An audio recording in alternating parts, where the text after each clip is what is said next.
iniciar ahora sí con la charla. Eh, Se me fue. Para iniciar ahora sí con la charla, la idea para todos los que nos están siguiendo es la siguiente. Va a ser una intervención Mauricio sobre FECODE y luego damos un espacio de 5 minutos para si hay alguna pregunta, ustedes me la pueden escribir por el chat o me levantan la manito y yo les voy abriendo el audio. No los mantengo abiertos pues para que no hayan interrupciones en el momento en que se está dando la charla.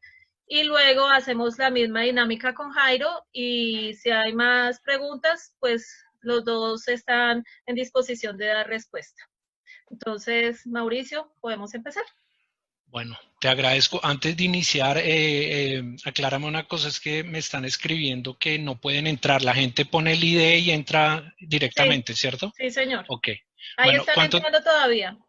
listo. ¿Cuánto tiempo tengo para este pedacito? Son 20 minutos.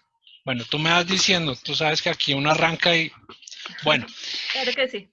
bueno, nuevamente gracias por la invitación a hablar sobre este tema. La verdad es el tema histórico. La verdad es una de mis pasiones y más relacionado con todo este tema a nivel sindical. Digamos que en términos generales yo podría hablar de 4 momentos generales sobre la historia de FECODE y como tal del sindicalismo colombiano, eh, dejando por sentado que lógicamente todo este tema de los sindicatos, el sindicato moderno como lo conocemos, pues parte desde la revolución industrial, ¿no? Porque se veían unas necesidades de reivindicación y empezaron a reunirse los trabajadores en ese sentido. Pero la historia mucho más larga, eso podemos llegar hasta los griegos, eh, hablando de los síndicos y más, pero digamos, vamos a este lado. Digamos, en Colombia el movimiento sindical llegó un poco tardío al resto, o por lo menos a Europa, ¿no? Y los primeros que empezaron a mover el tema fueron los empleados de las bananeras y de los ferrocarriles. En esa época el magisterio todavía era muy difuso, y recuerden que el origen de nosotros viene como un servicio apostólico, entonces digamos ese tema de rebeldía y de luchar por los derechos todavía no estaba bien constituido.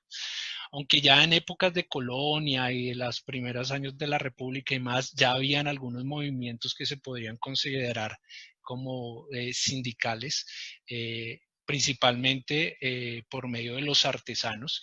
Digamos, el siglo XX fue el que empezó a mover lo que ahora tenemos como sindicalismo, ¿cierto? Entonces, digamos que en la primera mitad del siglo XX inicia todo este movimiento magisterial, por lo que les comento, las necesidades que empezaron a ver los maestros en su momento. Yo quiero irme un poco atrás, más o menos al siglo XVIII, donde están las primeras referencias de los maestros públicos. Ahí podemos encontrar a uno muy famoso, que hay un libro muy bonito, seguramente muchos lo habrán leído, que son los maestros de las primeras letras.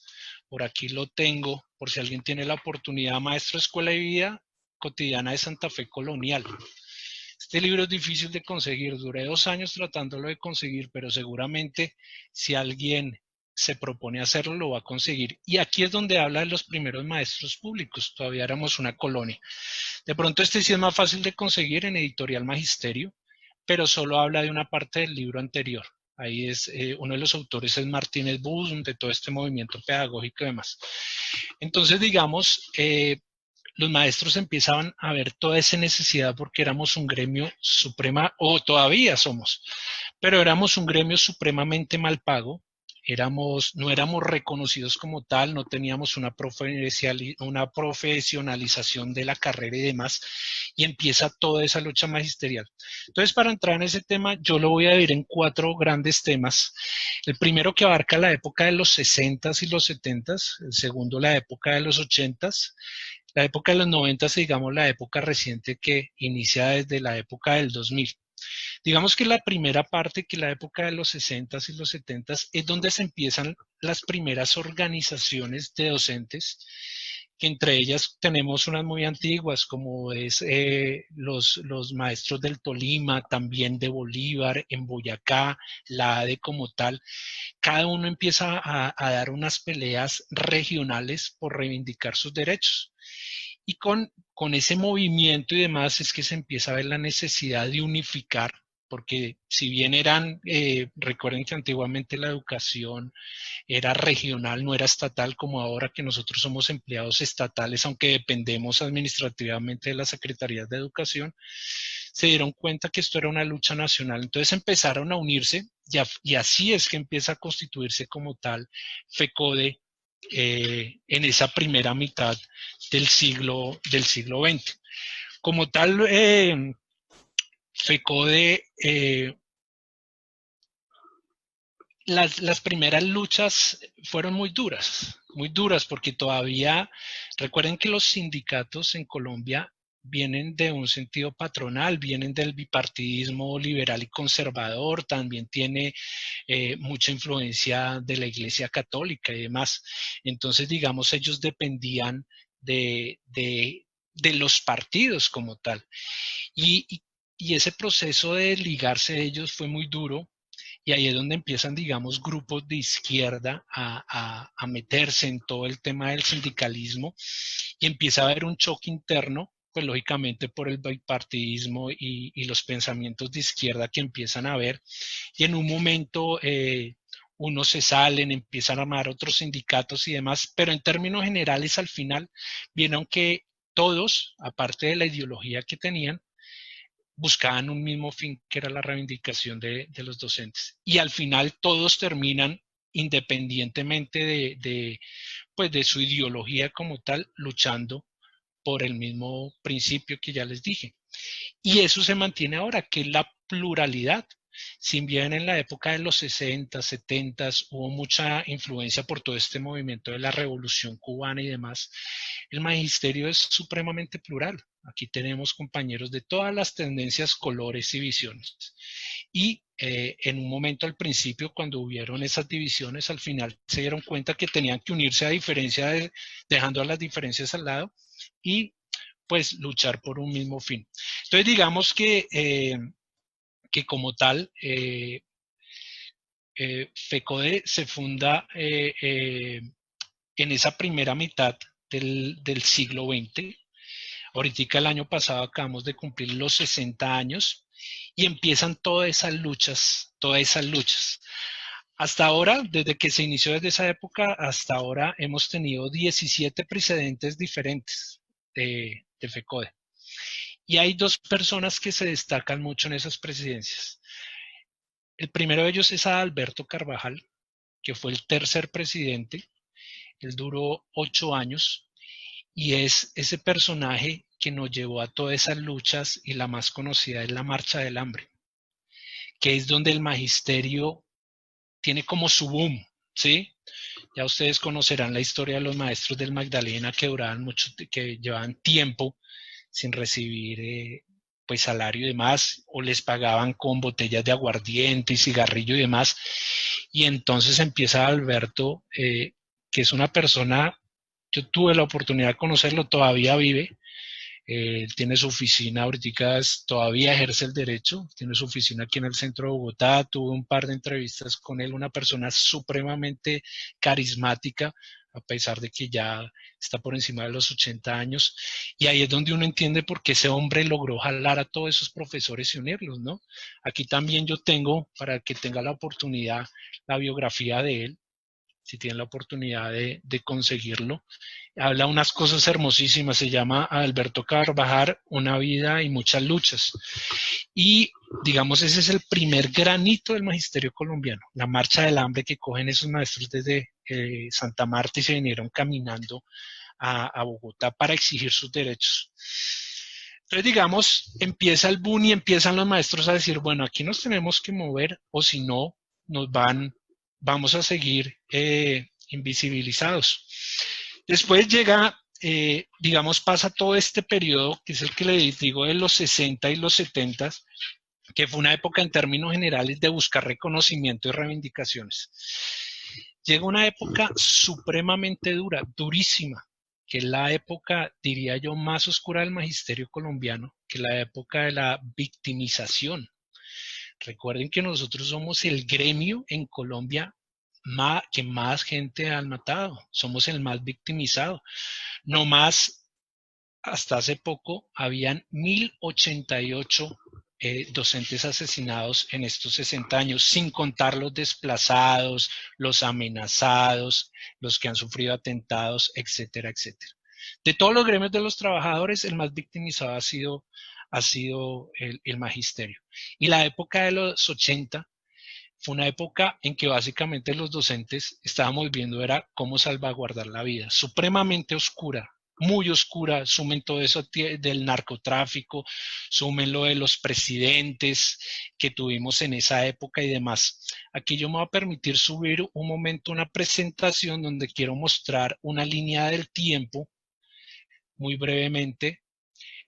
Aquí ya les hablé de Adalberto, que fue la primera parte. Aquí estamos viendo esta segunda parte. Yo creo que este es el segundo presidente que se destaca en la historia de FECODE, que es Abel Rodríguez, exsecretario de Educación también. Si bien Adalberto logró lo de la Marcha del Hambre, pues nada más y nada menos que bajo la presidencia de Abel se logró la primera gran reivindicación del magisterio colombiano, que fue alcanzar el Estatuto 2277. Recuerden que nosotros no estábamos profesionalizados como tal ante el Estado. Y en la época donde Abel fue presidente, en el 79 se logró el estatuto docente y se logró, aparte de que fue una época supremamente oscura, todo este movimiento pedagógico que después terminaría en la ley 115 y en la constitución del 90 y demás. Entonces, digamos, si bien fue una época muy oscura, donde los docentes y el magisterio como tal estaba buscando cómo salvar su vida, también se logró todo ese movimiento intelectual y sindical pedagógico. Digamos que esos son los dos grandes hitos, digamos, que yo consideraría como presidentes de FECODE. Ya después ustedes ven ahí en las fotos otras personas que lógicamente tuvieron sus funciones y dieron la pelea en su momento. Y particularmente, miren, aquí en el 2000 y 2002 está Gloria Inés Ramírez, que en un gremio donde la mayoría de docentes son mujeres, pues solamente hemos tenido una presidenta. Eso pues da la reflexión, ¿no? De qué está pasando si los hombres no estamos permitiendo que las compañeras tengan su espacio o las compañeras no han luchado por su espacio. En fin, eso es tema de otro debate, pero para que nos demos cuenta que las mujeres, aunque son muy importantes y es un gremio de mujeres en su mayoría, pues digamos a la presidencia como tal en FECODE, no se ha dado el espacio suficiente. Digamos que la ADE ha tenido otra dinámica. En la actualidad son 13 directivos y casi que la mitad y mitad son hombres y mujeres, pero pues sí debemos buscar también que vuelvan mujeres a dirigir. Y bueno, ahí como ustedes ven, ahí cada uno de ellos se puede destacar diferentes cosas. Ustedes pueden ver, digamos, a los docentes más recientes, que somos los del 1278, digamos, nos tocó vivir mucho esta época de Gruber, de Rivas y ahora de Alarcón, ¿no? Seguramente con muchas críticas, pero que se han logrado muchas cosas también que de pronto a veces olvidamos muchas veces porque no conocemos la historia del magisterio. Ya para ir cerrando este pedazo, yo hace poco publiqué un artículo en mi blog, para el que lo quiera leer, lo encuentran ahí como blog Mao Púrpura con doble P en la mitad, donde precisamente hacía un balance sobre los resultados en esta época de pandemia como gremios, como gremio docente. Y pues si vemos ante los otros gremios, hemos sido muy afortunados porque seguimos recibiendo nuestro salario y demás, pero esto no ha sido gratis, eso ha sido por una lucha histórica que hemos dado y que no la hemos ganado y que también hemos perdido, porque esto ha sido ganancia y perdido, pero en términos generales somos de los pocos gremios que todavía se mantiene una estabilidad y que no la quieren quitar, porque aquí está la historia. pero la historia que viene de aquí en adelante la vamos a hacer los que estamos aquí hablando, los que todavía están activos. Y de nosotros dependerá si esta línea de tiempo que ustedes ven en la pantalla la mantenemos o simplemente pues la dejamos hasta ahí y que cada uno pues mire qué va a hacer y seguramente terminaremos privatizados. Yo creo que el mejor ejemplo son los trabajadores de la salud.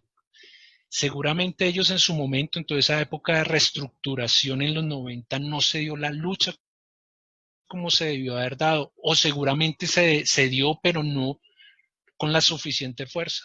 Y todos terminaron privatizados. Y miren ahora, nosotros como magisterio somos de los pocos que todavía nos mantenemos en pie de lucha, que tenemos poder de movilización, que eso no la tiene nadie. Recuerden que a nivel nacional somos casi 350,000 docentes y en Bogotá somos el sindicato más grande del país con casi 35,000 afiliados.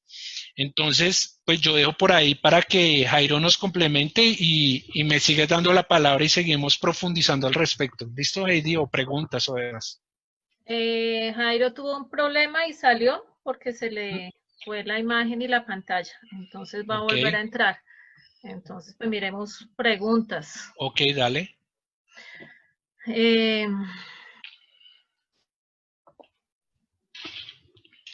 no, básicamente dice, se ve pequeña la letra, aunque puede Ah, ser caramba. tema de otro debate, la presencia de las mujeres en la política ha estado permeada por juegos de poder en los que las mujeres no se ubican porque no están en esa lógica. No solo los maestros, sino todos los funcionarios públicos reciben el beneficio de su salario en tiempos de pandemia. Y te colocan Bueno. muy bien, ya no me acordaba de estas fechas tan importantes. Mira, el primer punto, ese tema de la participación de las mujeres es supremamente amplio y controversial, ¿no? Digamos, para tocarlo aquí es un poco difícil, pero digamos que por lo menos las nuevas generaciones que estamos en el magisterio sí tenemos que ver cómo le damos más participación y oportunidad para que las mujeres lleguen a todos estos cargos, porque la verdad no solo está conformado el magisterio por mujeres en su mayoría, sino porque tienen mucho que dar. Y la perspectiva de ustedes es un poco diferente a la de los hombres también. Y yo creo que esa visión es importante también tenerla. Entonces tenemos que mirar cómo abrimos más espacios y también que las mujeres participen, ¿no? Porque ahorita que te estábamos diciendo que éramos de la escuela o que somos de la escuela sindical, muchas veces también existen los espacios, pero la gente poco participa, por muchas razones, lógicamente, pero también aprovecharlas.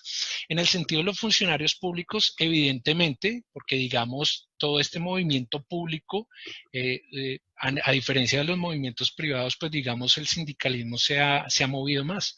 Pero sí hay una gran diferencia entre el movimiento magisterial, empezando porque somos un régimen especial. ¿Mm?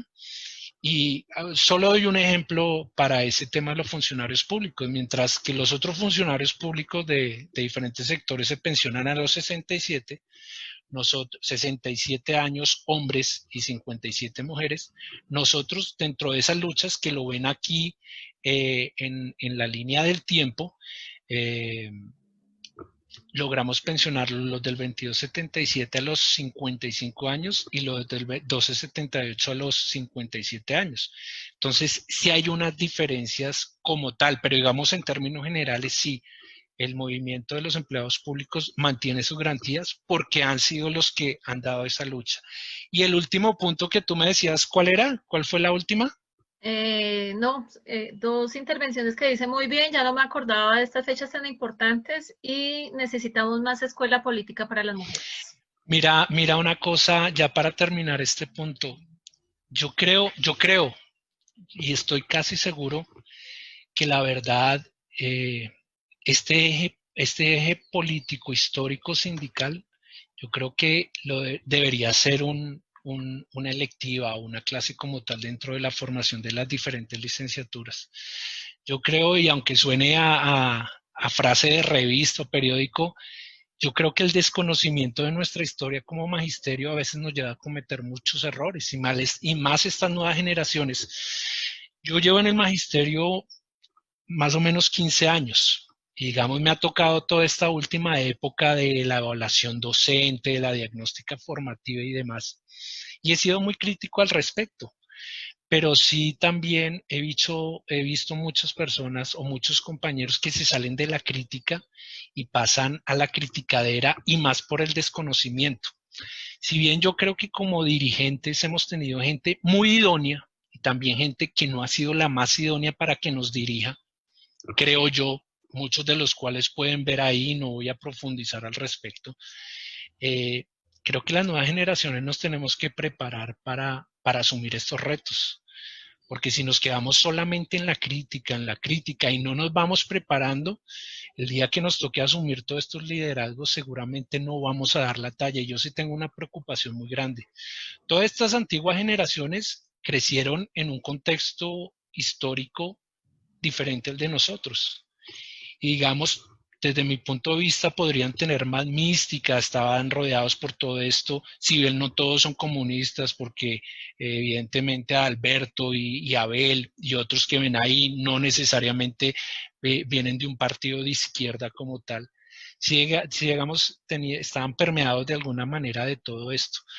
Pero nosotros que hemos crecido en otros entornos y demás, si nosotros no nos preparamos para lo que nos viene ahorita, que estamos casi que en un cambio ya de dirigencia, porque la gente cumple sus ciclos y demás, yo sí tengo mucho temor de que lo que tanto hemos defendido, que tanto queremos y que el día de hoy nos mantiene aquí con un salario, puede que no sea mucho, pero con un salario fijo desaparezca. Y el día en que nosotros pasemos, que es lo que quiere toda esta política neoliberal, ¿no?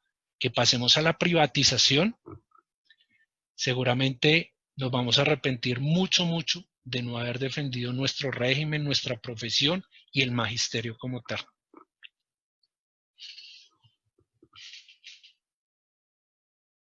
Heidi.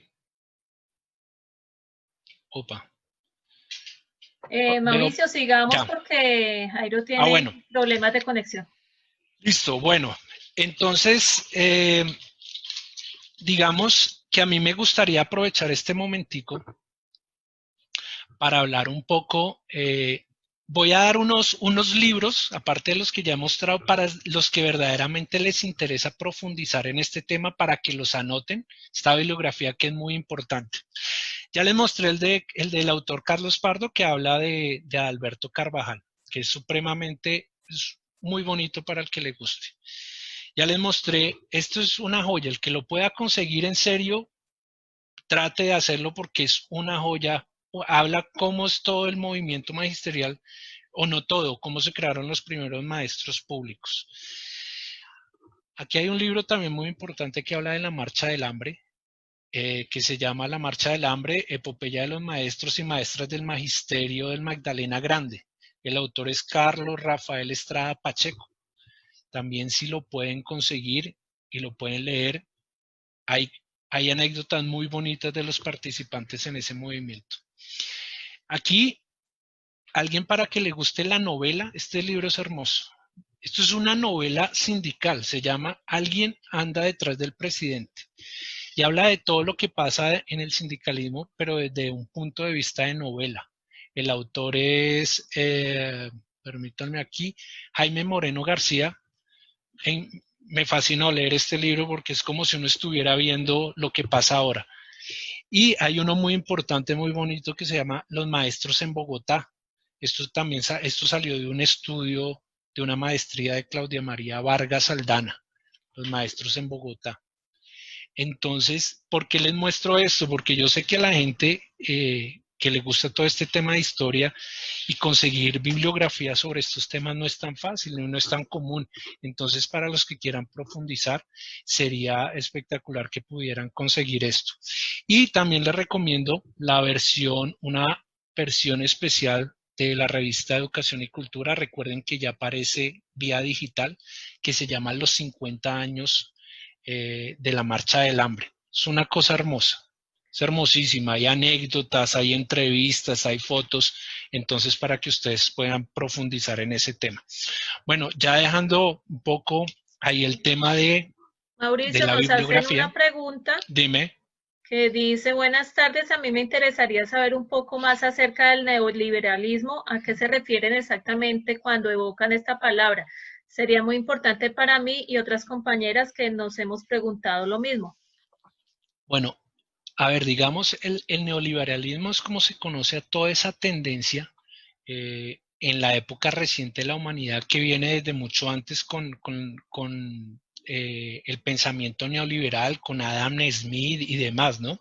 El neoliberalismo, digamos, que coge como bases todo eso del neoliberalismo antiguo y básicamente en términos generales hay alguien que tenemos que destacar en todo este movimiento neoliberalista, que es Milton Friedman, ¿sí?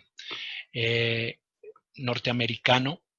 Y básicamente en términos generales, aunque es muy profundo hablar de eso, de pronto ya que Jairo se conectó ahorita nos puede expandir el tema, básicamente se basa en una política capitalismo de privatización y de que cada uno se defienda no un bien común, sino se defienda y saque sus intereses propios, ¿sí? Y la época de los 80 fue algo supremamente fuerte en eso. Milton Friedman fue uno de los asesores de Pinochet en, en Chile, también en Inglaterra con Margaret Thatcher, y empieza toda esa época de la privatización de todos los bienes y todas las entidades públicas y demás. Y la educación se vio afectada por eso.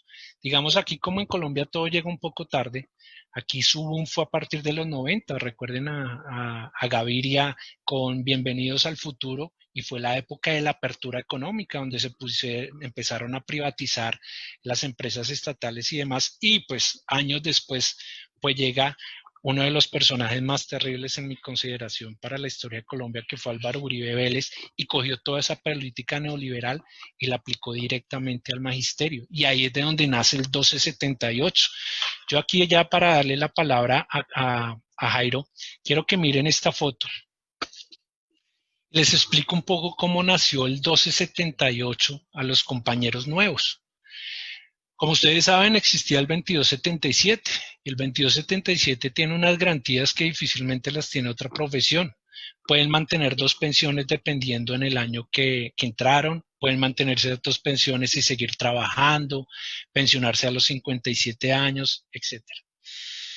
Resulta que estando Pastrana como presidente y este personaje que fue presidente hace poco de Colombia, en ese momento era ministro de Economía, pues lógicamente dijeron, no, los magisterios nos causa, eso es un gasto infinito, tenemos que empezar a reducir.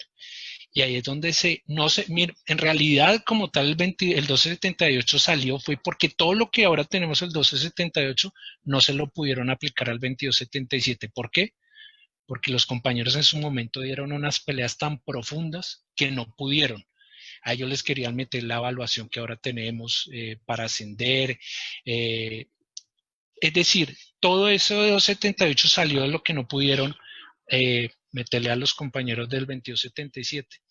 Y esta foto es particular porque el magisterio dio una lucha durísima en esa época para que se mantuviera el 2277. Lastimosamente la perdimos y aquí es donde sale en ese momento pues Juan Manuel Santos a dar la vela victoria porque el Congreso le aprobó todo ese proyecto y demás donde venía incluido el nuevo estatuto docente y demás, y esta es una de las grandes pérdidas que hemos tenido, pero dejando la salvedad que esa batalla la perdimos con las botas puestas, o sea que a diferencia del 2277, el 278 fue impuesto en una pelea que no logramos ganar, y el 2277 sí fue un estatuto docente que lo ganamos en las calles también. Entonces no sé si Jairo quiera ahí complementar algo al respecto. Jairo, usted sí, supongo que usted sí estuvo en esa época ahí de la foto del fulano, ¿no? No tiene sonido, Jairo. ¿Dónde está Jairo? Jairo, no se le oye. Ábrelo desde ahí, Jairo, ya te lo reinicié, pero no lo has abierto. Ya. Okay. Sí, en ese año, en el 2000, nosotros estábamos ahí en la Plaza Bolívar cuando este señor nos hizo la B que había ganado. Hay que recordar en ese entonces que eso era un mandato que había salido desde las entrañas del gobierno con la orden de que había que quebrarle el espinazo a FECODE porque la carga de lo que son las pensiones, lo que son las cesantías, era muy alta y por ende había que quebrarle el espinazo a los trabajadores de la educación. Y lo logran de esta manera, y no solo con esta nueva ley, sino que también debemos acordarnos que a los del 2277 nos congelaron también los ascensos como por 6 años. Duró ese congelamiento de los ascensos al escalafón docente. Entonces fue una etapa dura, una batalla muy fuerte que se dio allí, que se perdió, pero se perdió, como dijo Mauricio, con las botas puestas, una gran lucha, un paro también de largo aliento, que llegó hasta la Plaza de Bolívar, que estuvimos hasta la medianoche peleando porque se respetara el presupuesto para la educación, agua potable y saneamiento básico. Recordar que en este momento de pandemia es curioso porque ahora sí la sociedad en general empieza a hablar de que la salud como tal está desfinanciada y demás, ¿no? Ahora sí es un tema relevante por lo que se está viendo. Pero culpa de esto, porque si bien la época de los 90, cuando yo les hablaba de esos 4 grandes periodos, la época de los 90 fue una época muy, muy interesante del magisterio en lograr cosas, ¿no? Todo ese movimiento pedagógico de los 80 resultó en la Constitución y resultó, ahí fue Abel, que fue presidente de FECODE, que ustedes ya lo vieron, él fue constitucionalista con Germán Toro también, eh, lograron llevar, digamos, todo ese tema educativo a la Constitución y posteriormente terminó en la Ley General de Educación, que para mí es de las leyes, o para mí es la más garante por lo menos de América Latina. Lo que pasa es que no se ha cumplido como debe ser. Y esta época de los 90 se lograron muchas cosas que la mayoría de nuestros compañeros, ahorita el 2277, son de esta época de los 90. De los 80 ya queda muy poca gente, pero muchos de los del 2277 entraron en toda esta época y dieron esas grandes peleas.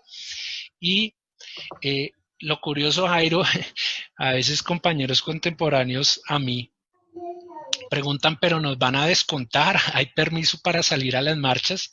Recordemos que de esa época en que ustedes dieron esa lucha, hubo despidos y hubo descuentos. Yo por lo menos que llevo 15 años en el magisterio hasta ahora no me han descontado ni un solo peso y tampoco me han sancionado.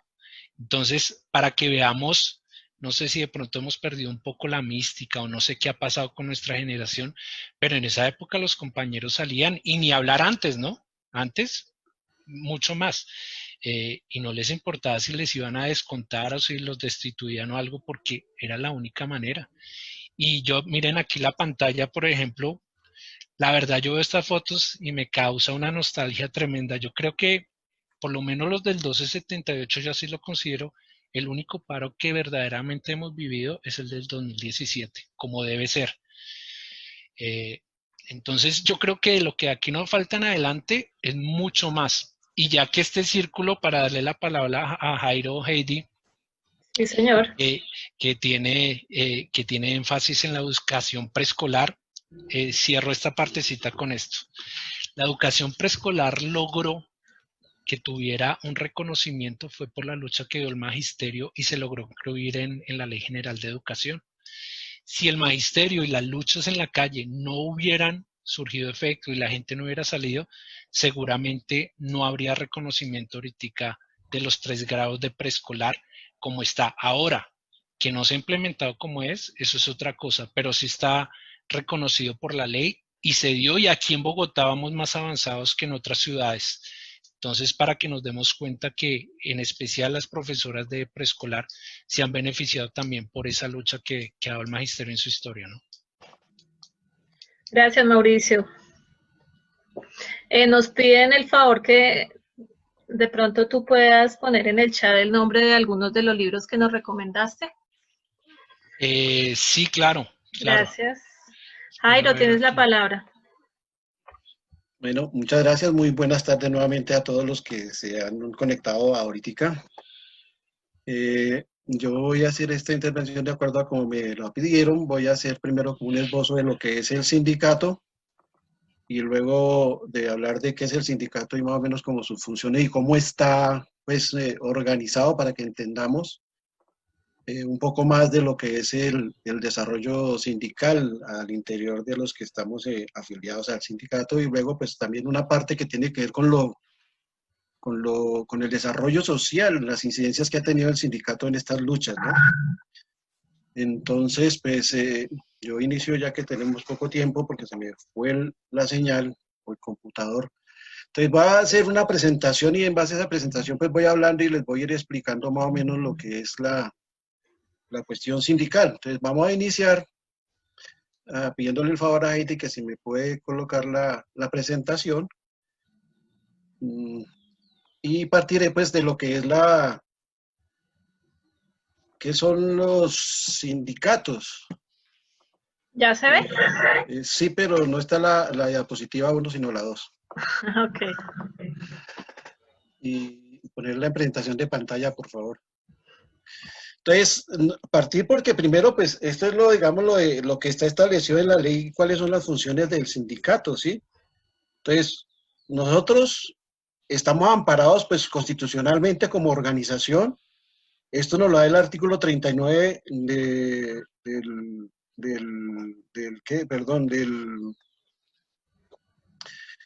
la Constitución política, ¿sí? La Constitución es la que nos da a nosotros el aval para podernos organizar como sindicatos y es un derecho que tenemos los trabajadores de cualquier empresa, de cualquier sitio del país, de donde esté viviendo, donde esté trabajando, tiene derecho a esta agremiación. Y esta organización, esta constitución, que también fue demandada, por eso hay una sentencia constitucional en que ratifica que efectivamente la organización sindical es parte fundamental del Estado social de derecho, de la democracia, en donde los grupos de diferentes creencias, pues, religiones, grupos políticos, se convierten en un accionar muy importante de lo que es el desarrollo social de nuestro país. Por eso estamos amparados en la Constitución como un derecho fundamental de la asociación de todos nosotros los trabajadores. Es así como pues todos los sindicatos pues estamos amparados, o sea, todos los trabajadores tenemos derecho a reclamar nuestras reivindicaciones que creemos a las que tenemos derecho, ¿sí? No a las que creemos, sino a las que tenemos, porque son parte fundamental de nosotros. Pasamos a la segunda. Y entonces, pues así es como se da la organización sindical. Entonces tenemos que hay organizaciones sindicales de primer grado, de segundo grado, de tercer grado. Nosotros somos una organización de primer grado. ¿Esto qué quiere decir de primer grado? Que es una asociación de personas, de trabajadores, ¿sí? Nosotros los trabajadores pues tenemos ese derecho a la organización sindical y estas organizaciones de primer grado pues tienen que pelear pues por la voluntad que tienen los sindicatos, ¿no? O sea, cuáles son los espacios de debate que tenemos, cómo vamos a llegar a los acuerdos, tiene que pelear por la negociación con los empleadores, hacer los reclamos, las exigencias que tenemos los trabajadores, las necesidades que tenemos. Y también tiene que velar por unas condiciones mínimas de los trabajadores en cuanto a todos los sentidos, en lo que tiene que ser la salud, en lo que tienen que ser sus relaciones sociales, en las cuestiones laborales, el respeto por las horas de trabajo, etcétera, ¿sí? Y pues desde luego tiene que tener la representación en otras organizaciones. Y las otras, si esta es de primer grado, pues las otras asociaciones pues son de segundo y tercer grado. Las de segundo grado pues son las que recogen precisamente las de primer grado, o sea, son como nuestra federación, RECODE, que recoge a todos los sindicatos del país que son de nosotros los trabajadores de la educación. Y luego las de tercer, pues son las confederaciones que recogen tanto a las segundas como a las primeras, ¿sí? Entonces es así como nosotros pues tenemos esta organización y esto es lo que nosotros venimos defendiendo en relación a los trabajadores. Ahora, la ADE, la Asociación de Trabajadores y Trabajadoras de la Educación, pues también a partir de eso, pues tiene una organización democrática a su interior, ¿no? Pasamos a la tercera, por favor. Y en esta pues organización, pues uno decir que, siguiente diapositiva, por favor. Entonces, la ADE, primero, pues está organizada pues, en primera instancia por la Asamblea General de Afiliados. O sea, la Asamblea General de Afiliados, los afiliados, pues somos todos los docentes que estamos en el distrito y estamos afiliados al sindicato. Esa es la Asamblea General de los Afiliados, ¿sí? O sea, todos los que estemos afiliados tenemos de alguna manera participación dentro del sindicato. Es la parte más importante del sindicato, la base sindical, somos todos nosotros, ¿sí?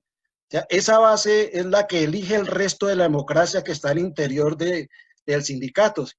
Entonces, si somos 27.000, 25.000 afiliados, esos 25.000 afiliados, pues, para poder ser escuchados, se hace unas elecciones que eligen unos delegados que nos van a representar a los 27.000 que estamos afiliados, ¿sí? Entonces, esos delegados, esa asamblea de delegados, tiene como función escuchar pues, a la Asamblea General de Afiliados, llevar las inquietudes de todos los afiliados a la Asamblea de Delegados para debatirlas, ¿sí? Para llegar a acuerdos, para establecer las estrategias de cómo vamos nosotros a enfrentar las diferentes pliegos de peticiones que tenemos o las demandas que nosotros tengamos en cualquier circunstancia o en cualquier sitio, ¿sí? Y esa asamblea de delegados, pues en este momento somos 113, incluidos los de la junta directiva, se eligen 100 por voto directo, y eso siempre representan a las diferentes fuerzas que están en el magisterio, ¿sí? No es un solo grupo en especial, sino que afortunadamente son diferentes pensamientos con los que uno pues entra a debatir, entra a postular, hay diferentes tendencias, creencias, tanto políticas como filosóficas, posiciones de un lado, de otro lado, que entran a un debate y se trata de llegar a un acuerdo para poder dar el desarrollo político y enfrentar las afugias que tenemos frente a los gobiernos, ¿sí? Luego está la junta directiva. La junta directiva también es elegida directamente por el voto, ¿sí? La elegimos todos los 27.000 o los que hayan afiliados se eligen la junta directiva. Pero son solo 13. Se eligen 13 los que mayor votación tengan, ¿sí? Y igual pasa con lo de la asamblea, son diferentes fuerzas que quedan allí, no queda una sola fuerza, quedan muchas fuerzas que afortunadamente es así, y esa es parte de la democracia, con diferentes creencias, posiciones políticas, filosóficas y diferentes creencias hasta religiosas, yo creo que, ¿sí? Y pues claro, pues tiene que haber una forma de organización. Aquí hay que aclarar que el único cargo de dirección que se elige por el voto es la fiscalía, ¿sí? Es el único cargo que se elige directamente y es la segunda votación la que tiene derecho a ese cargo, la segunda votación, ¿sí? Los demás no son elegidos sino como junta directiva. Entonces la junta directiva tiene que reunirse. Y ahí es donde empiezan los primeros debates para poder llegar al acuerdo de gobernabilidad. ¿Cómo se va a gobernar? ¿Sí? Y ahí es donde las diferentes fuerzas pues tienen que llegar a acuerdos. Y es así como se dan las diferencias, ¿sí? A veces, por ejemplo, cuando eran 10, eran 7-3, 6-4, a veces 5-5, o sea, siempre había una mayoría y hay una minoría, pues porque pues, ahí la manera, toca dirimir los debates de alguna manera, ¿sí? Entonces, ahí es donde se dan los acuerdos de gobernabilidad, y ahí es donde entramos todos a tener posiciones diferentes respecto a eso. Entonces, no todos los 6, por ejemplo, en este caso, los 7 o los 8, los que hayan llegado a un acuerdo, son de un mismo pensamiento de una forma, o de una misma forma de actuar, no, son de diferentes corrientes, ¿sí? Como lo expliqué antes, de diferentes que van llegando a la organización y pues tiene que hacer de alguna manera algún acuerdo, unos estarán de acuerdo, otros no, como en el caso de ahorita que somos 7 en un acuerdo y 6 que no están, 3 están de esos 6, 3 en un acuerdo, los otros 3 algunos tienen un acuerdo, otros están solos, ¿sí? Pero es la dinámica de la democracia y ahí es donde se dan los debates fuertes y buenos, que es lo que nosotros necesitamos en el sindicato y es la representación pues que para los que fuimos elegidos, ¿sí? Nuestros discursos los echamos a los compañeros, cuáles son nuestros pensamientos y de esa manera nos eligen y de esa manera pues damos también los debates al interior del sindicato. La siguiente, por favor.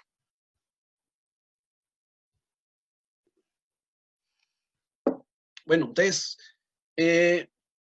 También es de explicar allí, pues, que no solamente ahí se me fue una diapositiva además, pero también es bueno explicar que nosotros, dentro del sindicato, pues, tenemos nosotros muchas formas de trabajo, ¿no? Entonces, lo que estamos haciendo hoy acá con el CEID y la escuela sindical, entonces son unas delegaciones que existen al interior de la organización, son las que van a permitir, pues, un desarrollo más fuerte y más contundente de la organización.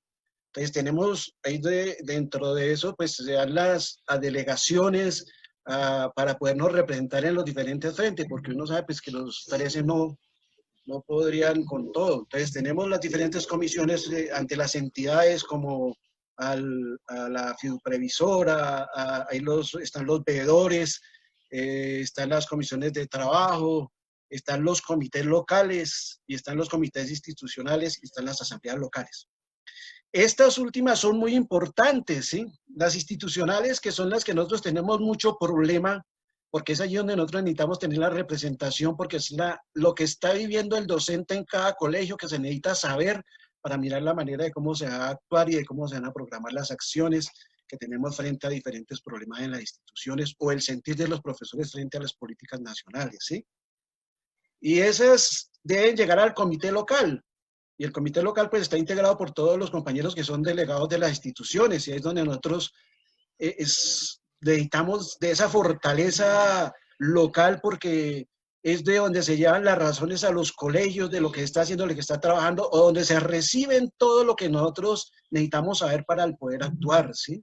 Para poder diseñar las estrategias de enfrentar al gobierno, las estrategias de salir al paro, de hacer los mítines o de hacer los plantones. Y es muy importante que todos sepamos esto. ¿Sí? Entonces, ahí es donde necesita que haya una apropiación de nosotros los docentes, de mirar el sindicato como la defensa de nuestros derechos y no solo en esta parte, pues hay que extenderse un poco más adelante, no solo de nuestros derechos laborales, sino de lo que lo decía Mauricio ahora, cómo el sindicato ha incidido en la sociedad, porque no son luchas solamente gremiales, sino que se han vuelto también sociales. Entonces, aquí es un llamado a que todos miremos que hay diferentes discusiones, que hay diferentes posiciones y no por eso el sindicato está dándonos de lado, ¿sí? Habrán cosas que se mirarán desde una óptica prioritaria, elementos que son prioritarios para la lucha y otros van quedando atrás, pero que no es que no se quieran reivindicar, sino que van teniendo en su orden la discusión, ¿sí? Entonces, el llamado a esa es, ahorita en estos momentos de pandemia,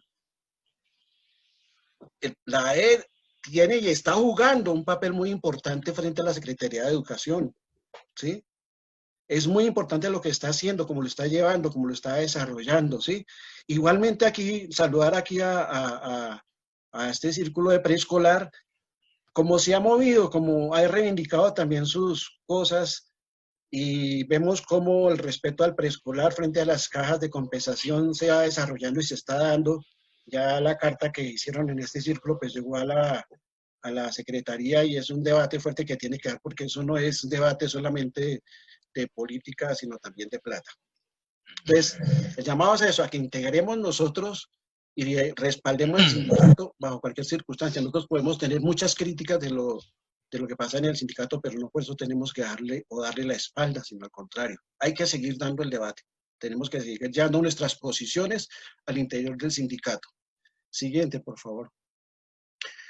Entonces, eso nosotros,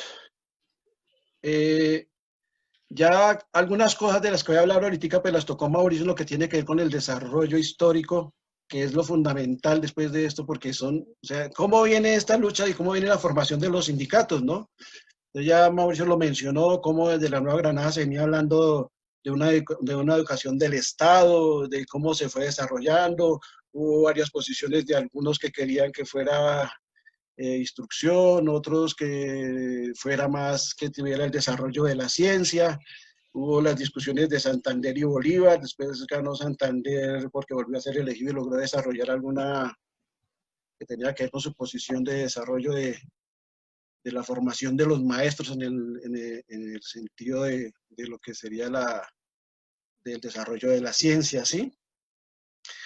También está lo que fue en 1870 un decreto que se llamó el Decreto Orgánico de Instrucción Pública, que esto significó que la organización de la educación fuera por parte del Estado, que el Estado asumiera esa organización,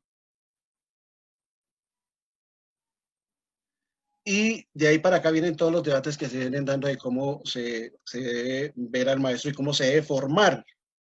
Siguiente, por favor. Mauricio habló ahorita de algo de eso, de lo que era el desarrollo, ¿no?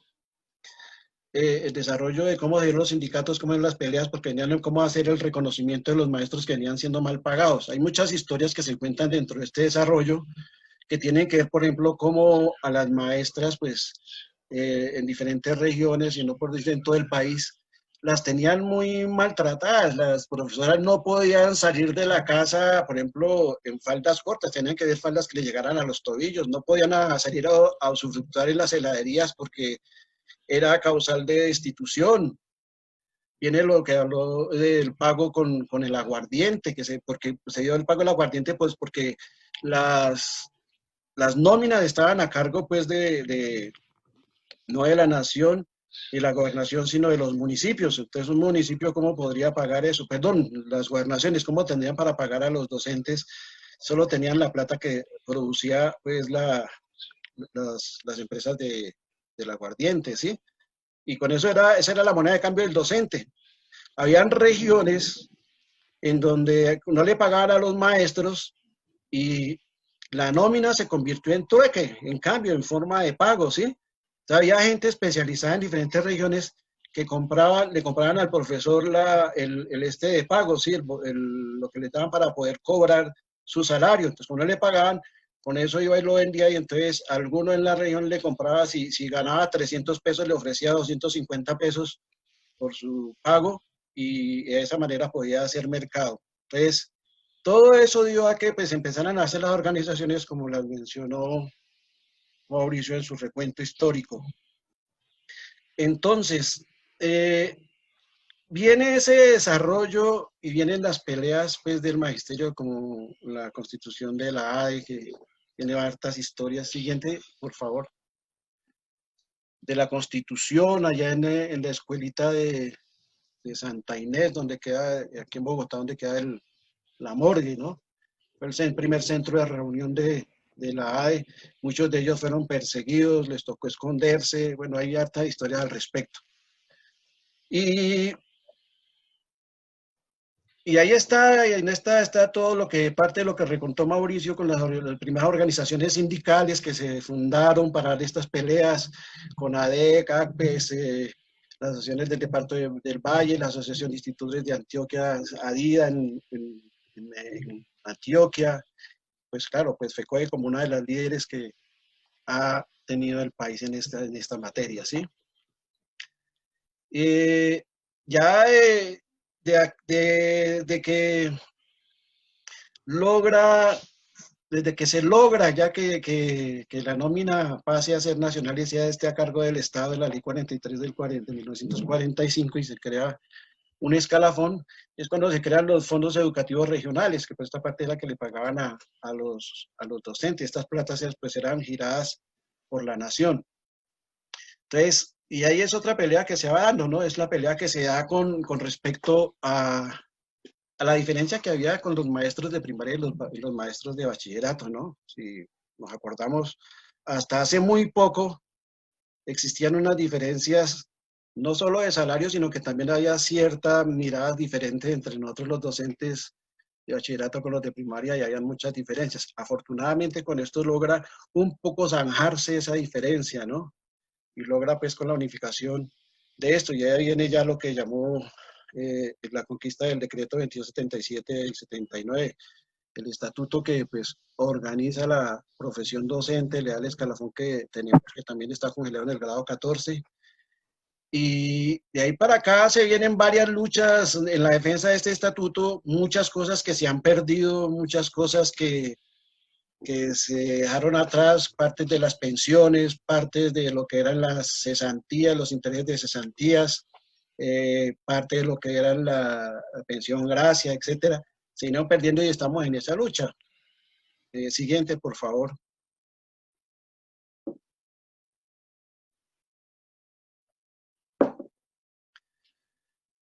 Eh, Se vienen diferentes luchas y pues está la que nombró ahorita en el 2000 que se dio. Recontar algo también que pasó en esa época en el 2000 porque después de que se despide eso,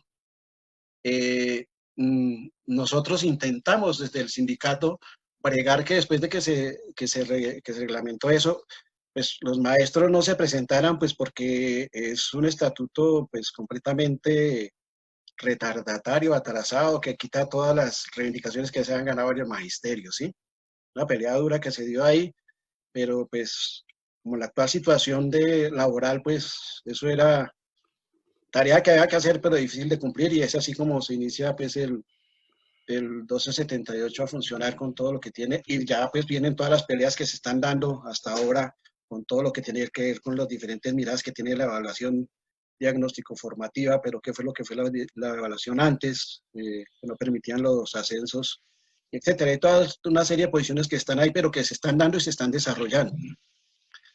Igualmente, pues se logra pues también en la ley, en la ley 115, la ley de educación, y el decreto 1860, allí ya estaba también lo del preescolar. Desde entonces estaba ya los 3 grados de preescolar que nunca se desarrollaron, nunca se desarrollaron en las instituciones, nunca se les dio la importancia que tienen y con las necesidades que deben tener los chicos. Esa es una de las peleas que, por ejemplo, que están planteadas hoy contra el 1050, de todos esos maestros que nosotros hemos visto que se necesitan desde el preescolar, el desarrollo del pensamiento de los niños, no está solo en manos de una sola profesora, sino que hay diversidad de formas pedagógicas que tienen que ver con el arte, que tienen que ver con la música, que tienen que ver con el teatro, que tienen que ver con la danza. Esa es la otra pelea que hay que dar para que esos profesores sean nombrados y se estén a cargo de la plata como se va toda la pelea y están ahí. Por ti que estamos en eso otra vez. Entonces, estas peleas que están dando aquí en el de preescolar, pues estaban en el tapete, pero estaban silenciadas. Y es muy bueno que aquí este círculo haya retomado eso para volverlas a visibilizar y empezar a darle la dinámica que requiere el preescolar, porque nosotros sabemos que en esa base, en esa edad, es donde empieza todo el desarrollo del pensamiento, la conexión de las neuronas, de acuerdo a lo que va desarrollando el niño, su relación social, su desarrollo psicomotor, psicomotriz, etcétera, son lo que queda para nosotros seguir reivindicando el preescolar, ¿sí? Entonces, viene ahora, a partir de todo esto que hemos ganado nosotros, la siguiente, por favor. Todo esto que hemos ganado nosotros parten de las luchas que nosotros hemos hecho con los sindicatos, con FECODE, con la AE, con ADIAS, con todos los sindicatos que nosotros que podamos ver a nivel nacional, ¿sí? Y esta lucha, pues, no se quedó, como dije al comienzo, se quedó solamente en lo gremial, porque aquí hay una necesidad muy urgente en la población en general de lo que es la educación. Y atado a la educación está lo que es cómo los chicos llegan al colegio, la alimentación que tienen, cómo se pueden ir al colegio, cómo lo recibimos nosotros. Nosotros que trabajamos en esos sitios sabemos las condiciones de cada una de las familias, ¿sí? Nosotros sabemos cada chico con cada cómo llega al colegio, cuáles son las necesidades que tienen, y nosotros sabemos que la alimentación es muy importante para el desarrollo de los chicos. Entonces, esto se ha convertido no solamente en la pelea gremial por los salarios o por los ajustes al salario o por las pensiones, sino que ya recoge a la sociedad. Y es así que los planteamientos que hemos hecho, por ejemplo, lo desde 2017 a 2018, que lo tocó ahorita Mauricio, recogimos la población y por eso la población nos da el respaldo en este paro, ¿sí? Porque las políticas de desarrollo que nosotros hemos exigido al gobierno tienen que ver con la sociedad, con el bienestar de la sociedad, ¿sí? Porque la educación en realidad sea una educación buena, que le permita a los chicos crecer y poder entrar en sus etapas de desarrollo laboral o desarrollo profesional, deportivo, etcétera, de todas las diversidades que hay en las que se están formando los muchachos, ¿sí? Eso nos arropa a nosotros, por eso el sindicato debe ser uno de los líderes que debe arrastrar la sociedad para que veamos cómo son las exigencias que nosotros tenemos, que tienen que ver con todo lo que tiene que ser la sociedad. Hablar de esto ahorita, pues lo más fundamental en el 2019, pues en estos acuerdos que lograron en una pelea titánica contra el gobierno de Duque recién posesionado, tiene que ver con que volver a recuperar el sistema general de participaciones. Esto es lo más importante, sin desconocer que lo demás también es muy importante, pero este tiene que ver con el presupuesto de la nación que tiene que proteger a la educación en Colombia, ¿sí? Y cuando se habla de la educación en Colombia no estamos hablando solamente que se va a proteger a los profesores. Tiene que ver con la construcción de los colegios, con lo que necesita cada institución, no solo aquí en Bogotá, sino esto es a nivel nacional, sino a las veredas, a diferentes departamentos lejanos. Las necesidades hasta de dónde sentarse son urgentes, son de ya, son de miles de años que están atrasados, ¿sí? Ahorita con la pandemia apenas se dan cuenta de que es que no hay internet y no hay luz y no hay los medios. Esa es la tecnología de punta, pero si ni siquiera tenemos la tecnología de punta para sentarnos en un pupitre o un tablero. Todavía uno va a las regiones y encuentra tableros con tiza. El atraso es grande. Y a eso sí hay que apuntarle, que ese presupuesto llegue a las regiones, que llegue realmente a las instituciones. Y no solamente el presupuesto va para eso, también en ese presupuesto se habla de que tiene que estar la alimentación de los estudiantes en todo el país. Porque como le dije antes, nosotros sabemos las condiciones de alimentarias de nutrición en que están nuestros chicos y las necesidades que ellos tienen. Por eso nosotros peleamos que cuando un restaurante llegue a un colegio tiene que ser en las condiciones y en la calidad que merecen los niños, ¿sí? Con todas las energías, con todas las vitaminas que ellos necesitan para estudiar. Entonces, ese presupuesto también está ahí en el Sistema General de Participaciones. De ahí tiene que salir la plata para eso. Y la hay. Y ahí es donde está la pelea.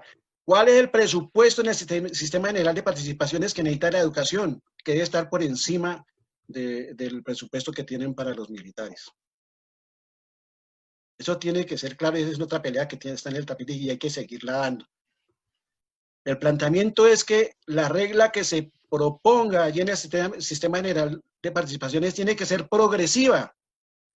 Es decir, que lo que se acuerde ahorita o el otro año, de acuerdo a la pelea como está dando en esta pandemia, tiene que ser progresiva, es decir, que el presupuesto anualmente tiene que ir aumentando, porque esa es la necesidad, tiene que seguirse sumando, para poder tener una mejor calidad de la educación, tiene que darse en esos términos de que haya la inversión por parte del Estado para que se dé ese desarrollo de los chicos y pues desde luego, eso no solamente tiene que ver con el desarrollo de los chicos, que es lo importante, pero también con el desarrollo del país, ¿sí? De la economía del país. Siguiente, por favor. Entonces, estas movilizaciones, esto que acaba de decir, pues es lo que dio a todas esas movilizaciones sociales, ¿sí? Porque la gente se dio cuenta, los papás se dieron cuenta, las mamás se dieron cuenta, la sociedad en general se dio cuenta que no eran inventadas por la federación, sino que pues sencillamente los papás lo viven en sus barrios. Y hoy está claro, hoy está más que nada sobre el tapete, está sobreaguando en los diferentes barrios el hambre que hay. La cantidad de desempleados que hay, la cantidad del empleo informal. Y todos esos trabajadores, nosotros, nuestros hijos, los hijos de ellos, nosotros los tenemos en las instituciones, ¿sí? Ellos son los que tienen esa necesidad, son los desamparados. Y ahí es donde, a partir de estas luchas sindicales, a partir de nuestros planteamientos de la Asociación de Trabajadores y Trabajadoras de la Educación y de la Federación Colombiana de Trabajadores de la Educación, ha recogido la sociedad, por eso es tan importante. Es tan importante que por eso está en la mira del uribismo. ¿Sí? No en vano nos han acusado el Centro Democrático de ser adoctrinadores, pero es que nosotros no somos adoctrinadores, nosotros enseñamos y vivimos una realidad y la gente está aprendiendo a ver la realidad en que se vive y se está dando cuenta que la plata sí había para mejorarle la calidad de vida, sino que sea para bolsillos non santos, ¿no? Entonces, eso hay que seguirlo desarrollando a partir de los sindicatos, todas estas conquistas que nosotros hemos tenido, porque no solamente son gremiales. Entonces, siguiente, por favor. Esta es la invitación que nos queda a nosotros de aquí en adelante. Porque aquí no puede, aquí no termina todo. Nosotros estamos en medio de esta pandemia y hemos visto todo lo que se está dando, como se está dando. Nosotros aquí desde la casa. Y esto es un llamado porque la movilización tiene que ser ya urgente. Ya la federación está convocando para el 4 y el 11 de junio. Está creando la forma de cómo vamos a salir a la protesta porque es que esto ya no aguanta más. Va a llegar al momento en que la gente se va a morir más de hambre y no del COVID. Entonces, acá nosotros tenemos que seguir arropando la ADE, tenemos que seguir arropando a FECODE, que son las banderas que nosotros tenemos que defender, luchar por las banderas que ellos nos están proponiendo, por la defensa de la sociedad, además de la educación, ¿sí? Entonces, nosotros nos debemos preparar para esas luchas, a esas movilizaciones, porque esto ya está en el extremo del descaro del gobierno y de muchos gobernantes en las diferentes regiones que están quedando con la plata que debería estar ayudando a la gente más necesitada. A donde está el hambre, a donde está la pobreza. Esta pandemia ha servido para mostrar todo eso y esto nos afirma más en la lucha que nosotros tenemos, que no va a ser de corto, sino va a ser de largo alcance y va a ser dura y fuerte. O sea que miremos el sindicato como ese eje que desarrolla la sociedad, como ese eje que transforma la sociedad, que transforma la educación, que lucha por el bienestar de nosotros todos los colombianos. Siguiente, por favor. Esto era lo que les quería comentar a ustedes, compañeros, de lo que es el desarrollo del sindicato, lo que hace el sindicato dentro de la sociedad colombiana. A todos ustedes, muchas gracias. Gracias, Heidi, por la invitación. Bueno, voy a leer lo que nos dejaron los compañeros en el chat. Heidi, ¿me permites Claro dar algunas respuestas ahí? Bueno, gracias a Jairo, yo creo que él nos mostró como un panorama general de toda la estructura de organización como tal, que es importante profundizar más al respecto, que es un sindicato de primer grado, que es una federación de segundo grado y demás. También un poco nos habló sobre el tema de las luchas que vienen, sí, a nivel político. Quiero aquí hacer la mención a John, por ahí una compañera cuando preguntó sobre qué era el neoliberalismo y demás, creo que John resumió muy bien el tema para que lo lean ahí en el chat. Mónica decía que no solamente nos debemos quedar, o le entendí, en la parte de salir a las calles y demás, sino que toca empezar a buscar otras maneras de mostrar nuestra inconformidad, y ella se refiere mucho como a ese punto de la academia desde el aula, ¿no? Yo creo que efectivamente, y lo estamos viendo ahora, que las formas van cambiando y seguramente va un momento que nos toca buscar cómo desde la virtualidad también nos toca empezar a buscar herramientas reivindicativas, pero yo creo que la presencia en las calles, yo creo que es un factor que se debe mantener, o sea, desde que el ser humano se pueda mover, creo que la presencia en las calles debe estar. Yo creo que eso es una herramienta en mi concepto personal que nunca podemos dejar a un lado. Ahora, que vengan otras a apoyarlo, sí, pero creo que ese es el eje central. Y Alberto preguntaba también que cuál es la posición oficial de FECODE al respecto de los 3 grados. Yo cuando les decía al principio que el magisterio, el movimiento magisterial tuvo que ver mucho en la Constitución del 90 y en la Ley General de Educación del 94, ahí está contemplado los 3 grados de preescolar, los 3 grados. Lo que pasa es que ha faltado voluntad política para llevar esos 3 grados como tal, pero esa, digamos, es la generalidad o la oficialidad de FECODE y de la ADE. En el gobierno de Petro hubo algunos avances que se logró implementar el prejardín y jardín. Llegó Peñalosa y quitó el prejardín, solo dejó el jardín. Ya ahora con este nuevo plan distrital de desarrollo vuelve y se incluye los tres, porque recuerden que Peñalosa y lo que ha hecho los gobiernos a nivel nacional es volver esos 3 grados, los vuelves asistencialistas y los manda al Instituto de Bienestar Familiar, a las madres comunitarias, etcétera, que es un entorno totalmente diferente al del magisterio, al de una formación, a una educación formal, si nos vamos a la norma como tal. Entonces, digamos que en Bogotá creo que en este periodo se va a avanzar, pero sí llevamos mucha diferencia al resto de las regiones.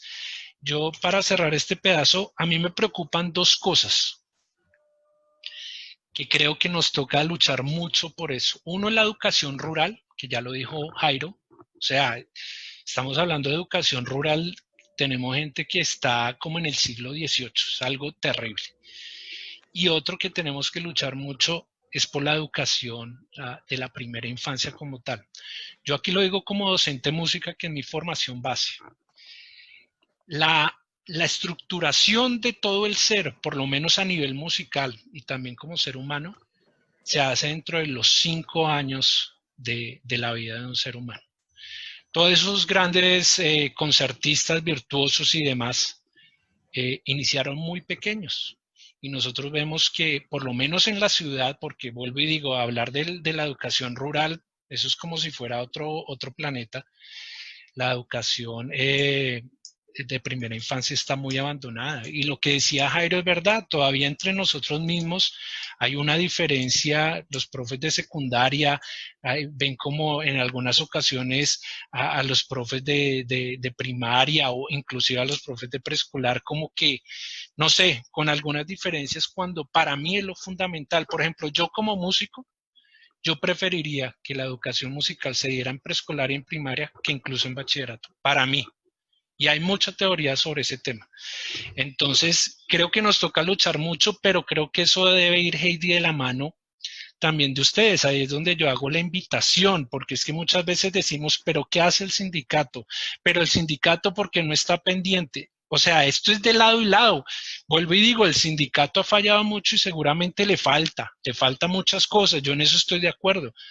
Pero yo creo que también a lo que muchos les dicen las bases, que para mí bases somos todos, yo no uso esa palabra, pero como para darme a entender, también falta que salgan, o sea, el movimiento de las docentes y los compañeros de primera infancia también se tiene que hacer ver, o sea, ellos no pueden estar a la sombra del movimiento magisterial como tal, tienen que salir líderes. Heidi es una de las pocas personas que yo conozco directamente que, digamos, está liderando todo este tema, igual que pasa con los profesores de educación física.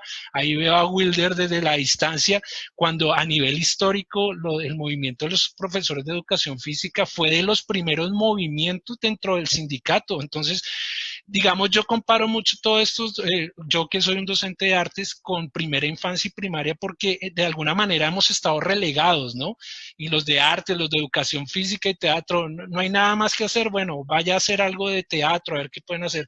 Entonces, nos falta también salir y unirnos y dentro de ese movimiento magisterial hacernos sentir. De lo contrario, va a ser muy difícil que lo que nosotros queremos, que es esa reivindicación no solo laboral para lo que hacemos, sino para que los niños en sus primeros años de vida reciban, va a ser muy difícil, porque seguramente siempre va a haber prioridad en secundaria como tal, ¿no? Y eso es un error que creo que viene desde el gobierno e incluso creo que dentro del mismo magisterio también hay un movimiento donde le da mayor relevancia a secundaria, cuando creo que el fundamento de todo está en la base. Yo quiero complementar algo ahí de lo que dijo Mauricio y de eso también respondo a una pregunta que por ahí vi. Es decirle también al maestro que lo que está en la ley de educación está lo del gobierno escolar. Esa es nuestra primera herramienta de defensa en las instituciones, que nosotros la tenemos que hacer valer. Ahí es donde siempre nosotros llamamos la atención, es que ahí es donde los maestros tienen que empoderarse, sobre todo en aquellos colegios donde los rectores pues no comulgan o no están de acuerdo con este tipo de gobierno, ¿sí? El gobierno, del gobierno escolar, sino que hacen su triunvirato con los coordinadores y deciden por toda la institución. Cuando hay una norma, una ley que dice que hay un gobierno escolar que es el que decide los rumbos del colegio, del proyecto pedagógico institucional, está el consejo directivo. Entonces, ese es el otro llamado a los profesores, porque muchas veces nosotros le hacemos el feo de integrar eso porque sabemos del trabajo que implica eso, pero es allí donde está el desarrollo de la institución y la protección de nosotros mismos en los quehaceres de la institución. O sea, ya aquí hay que empoderarse, hay que conocer la ley, hasta dónde nosotros llegamos, qué es eso del gobierno escolar, cuáles son las leyes que nos protegen a nosotros para podernos defender dentro de las instituciones, es mal llamado ese término defender, pero de cómo conciliar más bien con los rectores, de que hay un gobierno escolar para desarrollar la institución, ¿sí? Entonces es muy importante que nosotros nos empoderemos de eso, que estas actividades sindicales no las dejemos de lado porque son las importantes, como les llama Mauricio, no es para echarle la culpa al sindicato ni tampoco a nosotros para ponernos de lastimeros, sino que es que, como le dije antes, el sindicato somos todos. Tenemos una representación, pero nosotros los demás somos los que decidimos qué se va a hacer. Y en respuesta a la pregunta de Luis Alberto Cardoso, que pregunta sobre la posición de FECODE frente a los grados de preescolar, pues esto es tan importante, por eso es tan importante que nosotros nos escuchemos a la federación, escuchemos a la ADE, participemos de los cursos que, como el que está haciendo acá ustedes con el círculo de preescolar, se den, porque es que este está en el acuerdo de FECODE con el gobierno, es el acuerdo número 2. El acuerdo 2 que se firmó es el fortalecimiento de la educación pública y los 3 grados de preescolar. O sea, que está dentro del acuerdo. A lo que tenemos que mirar, el principio es que se dé la plata, ¿sí? Por eso el plan el Sistema Nacional de Participaciones tiene que alimentarse, ¿sí? Porque esa plata necesita para eso, para que se amplíen los 3 grados de preescolar. Aquí en Bogotá ya tenemos por lo menos algo ganado porque ya se hizo en el gobierno de Petro, ¿sí? Hay un desarrollo ahí, pero este acuerdo es a nivel nacional y eso es lo que nosotros tenemos que conocer y esto lo tienen que conocer en todas las regiones para que empiecen a pedirle a los diferentes alcaldes y a los diferentes gobernadores cómo se va a desarrollar esos 3 grados de preescolar y cuál es el presupuesto que hay cuenta y hay que exigir ese presupuesto para que se desarrolle los 3 grados de preescolar. Esos están en el acuerdo, entonces hay que mirar los acuerdos, hay que leerlos. Esa cartilla que se llevó a todos los colegios es fundamental de esos acuerdos. Yo sí los invito a que no lo tienen. Por cualquier medio nos pueden a nosotros solicitarlo. Está en la página de la Asociación Distrital de Trabajadores de la Educación, está en la de FECODE. Miremos esas cartillas porque de ahí es donde nosotros podemos nutrir. Y ustedes también pueden estudiarlo y hacerle las críticas, observaciones de qué faltó o cómo quedaron los acuerdos. Igual pasa con los pliegos. Miremos los pliegos para hacer las exigencias de cómo se va a desarrollar o qué le hizo falta ese pliego. Entonces, la invitación también es esa. Bueno, muchas gracias a los dos compañeros. Sí, tienen toda la razón con lo que han dicho. Hay que seguirnos formando, o sea, estos espacios los abrimos por la necesidad que vieron los mismos compañeros y lo solicitaron de formación político-sindical para el magisterio y no solamente, más como desde el círculo, obviamente desde preescolar, pero veo muchos compañeros que están de diversas partes. Se amplió.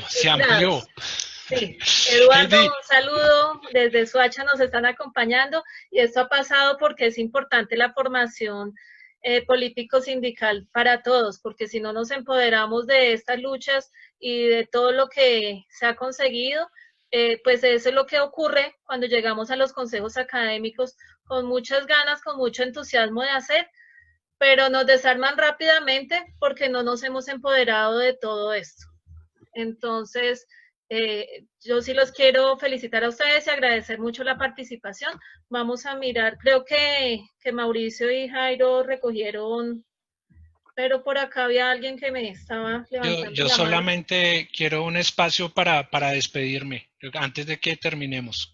Creo que ¿vale? No, había visto a alguien que había levantado la mano, pero creo que ya la bajó. Entonces creo que ya se le dio respuesta. Y espérame que quería leer lo último que estaba. Perdóname, Mauricio, antes de despedirnos. Ah, fuiste tú el que escribió, Mauricio. Dice Juliana, hola, buenas tardes, soy docente de primera infancia, tengo un hijo en edad preescolar y constantemente le hago estimulación musical. Y Mauricio en su intervención tocó algo muy cierto que veo en el caso con mi hijo, la importancia que es desarrollar en los niños de primera infancia aspectos más relevantes, donde le creamos todo mundos totalmente diferentes y siempre he pensado desde que inicié mi formación docente, la normal, que el arte y la música son lo máximo para los niños más que otra cosa. Si ustedes se dieron cuenta, o recordemos un poquito para los que no lo conocen, en el preescolar cuando fue la administración de Petro.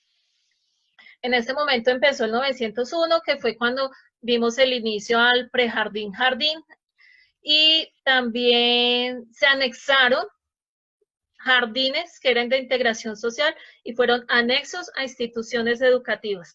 ¿Qué pasa con esto? Ahí entraron 500 maestras a ser parte, aunque sea provisionales, pero a ser parte de la Secretaría de Educación. No se terminó este anexo porque es que la idea era que lograran el 100% del manejo desde la Secretaría de Educación y no como quedó, que quedó cojo, que son las docentes que pertenecen a la Secretaría, pero la coordinación es por parte de integración social. Entonces, la idea es que estos jardines que están funcionando, la atención integral, como nos dicen, porque ellos sí tienen un nutricionista, ellos tienen una enfermera que está pendiente de ellos, de la talla, el peso, la salud y de la atención psicopedagógica. Y aparte, la parte de la pedagogía, el componente pedagógico lo hacen las docentes de Secretaría de Educación. La idea es que esto no se pierda, pero que sea coordinado también por Secretaría de Educación. O sea, no que las docentes dependan de integración social. Ahí hay un aspecto. El otro aspecto que cuando empezó el 901 era que se hizo un piloto y aún hay docentes que están activos, que ya pasaron a ser 1050, que son de arte, de danzas, de música, de teatro, y vienen de ese inicio con Petro. Y nos han visitado en nuestros círculos y nos cuentan cómo los niños avanzan y tienen unos desarrollos impresionantes. ¿Por qué? Porque pues todos estos complementos son muy necesarios en esta primera etapa de vida. Entonces, por esa es la importancia. Y eso es lo que estamos peleando, que las cajas de compensación que no están haciendo absolutamente nada, no nos sigan quitando la plática del presupuesto de educación, sino que se contraten maestros de artes como se necesitan desde Secretaría de Educación, como se había propuesto inicialmente. Mauricio, te doy la palabra, Jairo, y hago una invitación para el cierre. Bueno, para despedirme lo siguiente, dejo aquí, Heidi, cuando vea la oportunidad, que se cree otro espacio, si se puede de manera física más adelante mejor. Sí me gustaría compartir con las profes de preescolar, porque lastimosamente a veces se cometen muchos errores en la formación musical de los niños a nivel de oído y a nivel de afinación, porque hay un desconocimiento en esa parte musical y por eso digo la importancia de los especialistas en estas edades, ¿no? Todo eso de motricidad fina, motricidad gruesa que manejan los compañeros, en especial de educación física, alternancia, coordinación, todo eso es importante. Entonces, si en algún momento se da la oportunidad para hablar un poco de eso y pues poder fortalecer más esas etapas o esos temas a nivel de preescolar, ¿cierto? Segundo, decir, Heidi, ya lo dijiste, pero para ratificar, en el plan de desarrollo distrital vamos con los grados de primera infancia, entonces ahí vemos la diferencia entre escoger gobiernos alternativos y gobiernos, digamos, neoliberales, para usar el término que veníamos diciendo anteriormente, ¿no? Si hay una diferencia de los gobernantes. Y por más luchas que vemos en sindicatos, si como sociedad no sabemos elegir a nuestros gobernantes, va a ser muy difícil. Y eso es un ejemplo de cuando perdimos la pelea del 2277 que salió el 1278. El magisterio estaba en las calles, pero no teníamos gente arriba y por eso pasó lo que pasó. Un ejemplo claro, ya para cerrar ese tema, Recuerden que Margaret Thatcher no se ganó el nombre de la dama de hierro gratis. Recuerden que cuando llegó toda esa política neoliberal de privatización, los sindicatos mineros, que eran los más fuertes en esa época, duraron un año en paro. Un año la gente en paro. Y al final no lograron derrotar a Thatcher porque tenía las mayorías en la dirigencia, en la política. Entonces, si nosotros no complementamos una buena decisión de candidatos que nos dirijan con el fortalecimiento del sindicato, la verdad esto va a estar, no va a estar completo. Y para finalizar, yo hago un reconocimiento muy grande, muy supremamente grande a las porque en su mayoría las compañeras del preescolar, a las mujeres, que vuelvo y digo, son en su mayoría. Yo tuve la oportunidad de mis primeros años dentro del aula trabajar con preescolar y primaria. La verdad, ustedes son unas magas. No sé cómo hacen.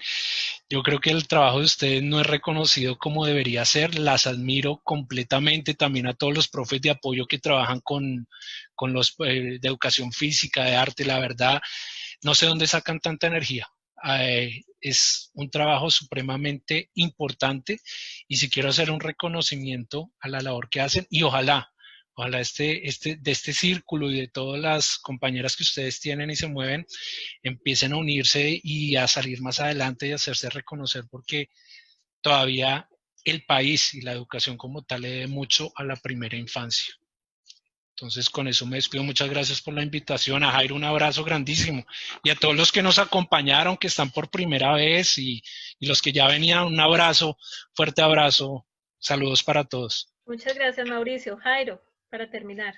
Sí, yo recojo lo que plantea Mauricio para las compañeras del círculo de preescolar, porque me parece muy importante.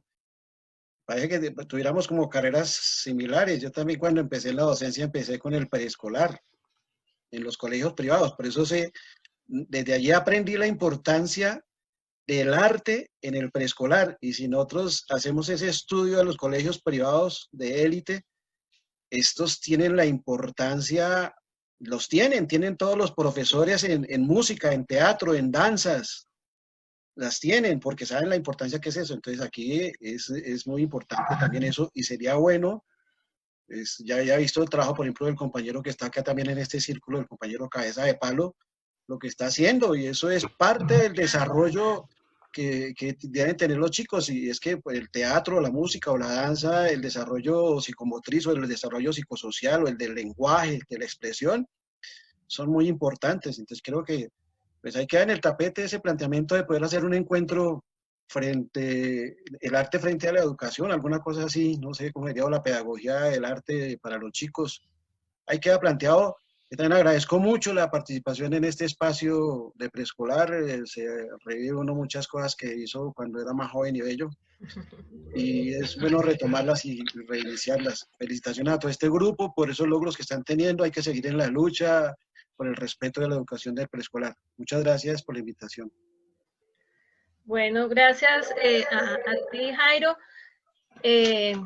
Sí, definitivamente el preescolar, si tuviéramos esos maestros de arte, de educación física que le dieran ese plus estaríamos con niños con mayores capacidades y más enamorados de sus colegios. Dándole respuesta también a un comentario que hicieron por el chat, no queremos más cajas de compensación, ni que nos den o no nos den maestros de artes, no, cajas de compensación no, porque esto lo que único que hace es llevar a la tercerización. Ellos están cobrando un rubro grandísimo. Ese cuentico es que nos llegó material de las cajas de compensación, qué maravilla.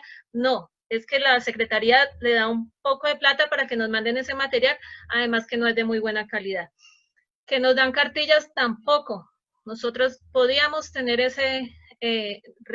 elaborar esos materiales y solicitar a la Secretaría que los imprima y nos los den. Le salía más barato a la Secretaría, que les sale incluso más barato a la Secretaría hacer contratación directa que esta tercerización. Entonces, no a las cajas de compensación, si es por la atención integral, que hagan lo que tienen que hacer, pero desde afuera de los colegios. Ellos no tienen por qué estar en los colegios, eso lo tenemos que tener claro. No es que voy a pedir que me cambien la caja de compensación, no es que voy a pedir que me nombren maestros de artes desde cajas de compensación, no. La Secretaría tiene la obligación de contratarlos directamente en los sitios y en las instituciones que tengan instalaciones adecuadas para la ampliación de estos grados. Invitación para el próximo viernes. Los viernes estamos haciendo un intercambio de saberes y experiencias docentes de preescolar. Estarán nuestras compañeras Yolanda Mezquita, del General Santander de Engativá, Jennifer Torres del DOFASA, Nidia Riva de la institución Virginia Gutiérrez de Pineda y Aura Ribón del Aníbal Fernández de Soto. A las 3:30 a 5 de la tarde vamos a estar el próximo viernes. Y el próximo lunes, pues ya cerramos la primera etapa de conversatorios de política educativa, pero nos quedan 2 lunes antes de salir a vacaciones. Entonces, el lunes 8 vamos a estar con educación emancipatoria. Vamos a saber qué es el CEID. Nosotros hemos venido acá hablando del CEID, de escuela sindical, ya hoy nos explicaron qué era la escuela sindical, pero para los que todavía o se perdieron la explicación de qué es el CEID, al cual pertenezco, va a estar la compañera Margarita Duarte explicándonos puntualmente las funciones del CEID, qué es un PEPA, qué es un P, todas estas cositas que trabajamos desde allí, que son los proyectos emancipatorios o alternativos. Va a estar la compañera Margarita Duarte y la va a acompañar desde el círculo Andrea Arias. Y el 15, que es festivo, pero sabemos que ustedes a raticos nos sacan tiempo para seguir en la formación, vamos a estar con los referentes para un sistema educativo futuro. Acá nos va a acompañar el compañero también del CEID, perdón la redundancia, Luis Eduardo Rico, y por parte del círculo va a estar la compañera Margaret López. Entonces nos vemos el viernes y nuevamente el lunes. Muchas gracias a todos por acompañarnos. Mauricio, gracias, un abrazo. Que no gracias a ustedes, saludos a todos, feliz gracias, tarde. Heidi, un abrazo. Gracias, Wilmer Copete, que lo veo ahí, gracias. Ah, también lo conoce, personaje. Chao. Heidi, ¿esto cómo se apaga? ¿Tú acabas la señal? Ya termino, sí señor. Ah, listo. Gracias.